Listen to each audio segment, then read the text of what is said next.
Okay guys, can you see this? This is the moon. And this is what I see from my apartment. Hello everyone, hello my dear students. And in the same way, greetings for Mr. Jose Bustamante. And today I wanted to start this video by showing you how the moon looks from my apartment.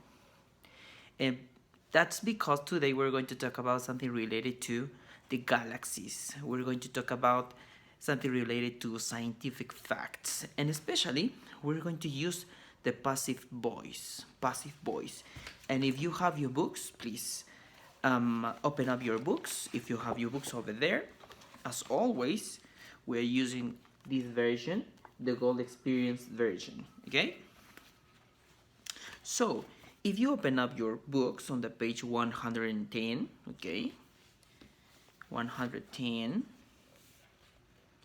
you will find there this topic, very interesting topic, I think, and that is the passive voice, okay? And I don't know if you are familiar with the passive voice. What is the main difference between active voice and passive voice? I want you to make that question to yourself. I don't know if you know what is the difference, main difference between active and passive. This is very important because when you talk about the passive voice, and if you use the passive voice, you are not focused on the subject. You are focused on the object.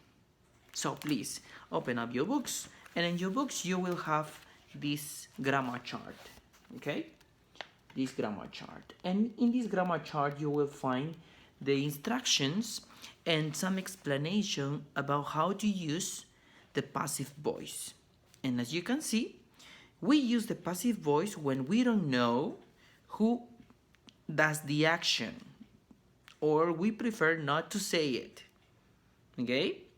And we use the passive voice to focus on the action, no, not in the person who does the action, okay?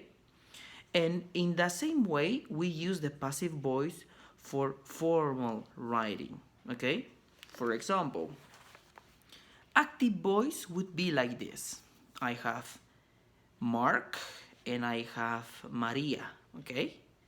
Mark and Maria. And this is my sentence. Mark loves Maria, okay? Mark loves Maria.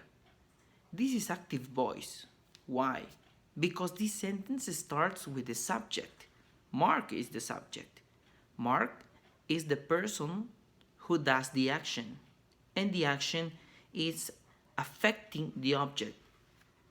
Who is the object? Maria, right? This is called the active voice.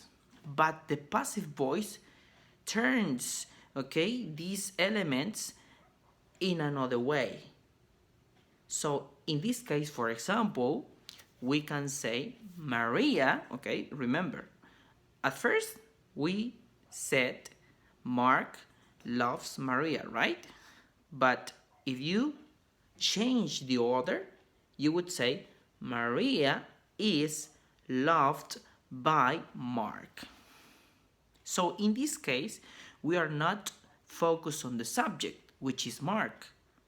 In this case, we are focused on the object, right? So as the same way, you could say, for example, this letter is written by Mark.